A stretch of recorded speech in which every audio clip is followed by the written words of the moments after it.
Thank you, Mr. Chairman, Ranking Member Crapo, for doing this. We've been talking today about two basic ways of transferring credit risk: a structured transaction here, the senior sub, or an investor takes the credit risk up front, and bond insurance, which pays out on the back end if a pool of loans starts to go bad. And it seems like each one of these has some pluses and some minuses as we think them through. Obviously, the nice thing about the senior substructure is that the money's there up front to absorb any losses.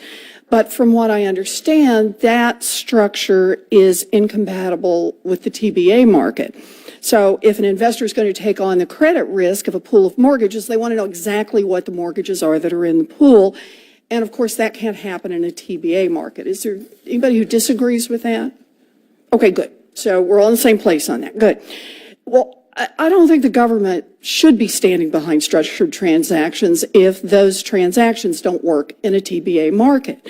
The TBA market allows borrowers and lenders to lock in a rate in advance, critically important for families, for community banks, for credit unions, for access to mortgages. Now, bond insurance works with the TBA market, but since it pays on the back end instead of on the front end, the risk is that the bond insurers won't actually have the money to pay off if a whole deal goes south, if a whole tranche goes south. So if the government's going to depend on bond insurers to stand before the government guarantee, then the government's going to have to be very diligent in overseeing those bond insurers to make sure they have enough high-quality capital to cover the risks that they've taken on. So do any of you have any ideas about the kind of regulatory and oversight burden that this is going to place on the government? Mr. Durant? Sure. So we, of course, look to our existing regulatory environment. That's what we do today. And obviously people point to it and say, but the bond guarantors active in the residential finance market largely failed in this crisis. Yes, they do say that. And, you know, one of the things we look at as why did that happen is, as I talked about, the separation of the loan level risk, the individual loan risk from the overall security risk. Bond insurance was originally designed to guarantee municipal bonds. That's in 1971, my predecessors at MGIC, that they created that business to do that.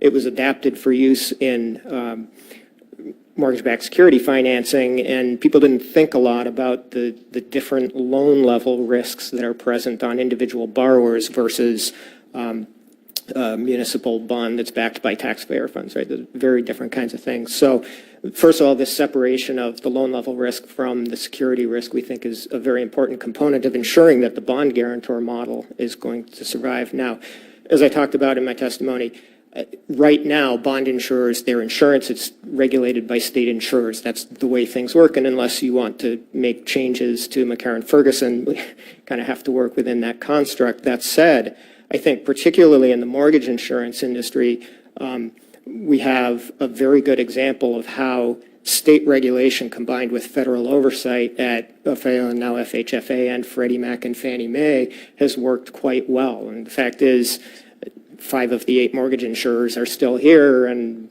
I think that model has shown that it does work. So, Mr. Durant, your position is there's adequate regulation already in this market, notwithstanding what's happened? I think the changes that are being made are addressing a lot of those concerns. So within the mortgage insurance... So you're saying there needs to be more regulation?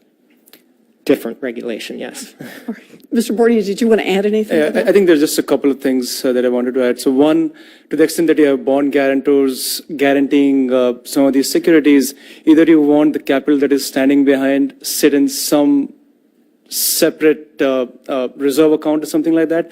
Because the issue is if bond guarantors are in 5 or 6 different lines of businesses and something bad happens somewhere else, then it is going to be a problem. The money is not going to be around to take care of the losses that come from Fannie Mae or Freddie Mac or any such future entity. So we need some kind of regulatory structure around this. And this is all either you ensure that the cash is sitting somewhere, and so you raise like 2-3% capital, then you raise a lot of debt, but that debt, for example, can only be used to cover losses from these entities.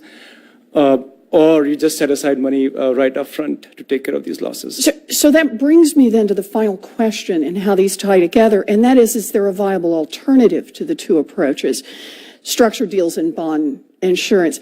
What about the proposals from the Center for Responsible Lending and the New York Fed for one or more mutuals that issue and guarantee mortgage-backed securities? Any thoughts on that? A third way to go about this that doesn't have this kind of regulatory structure but still supports the TBA market?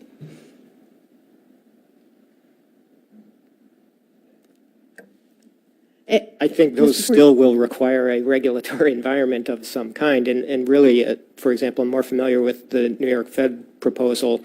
I think the idea of cooperatively owned and operated entities, the way they've suggested it, actually fits in quite well in the S1217 structure. Those issuers guaranteeing their own securities is done every day. It's called Ginnie Mae. And so we already know what that looks like and how it needs to be managed.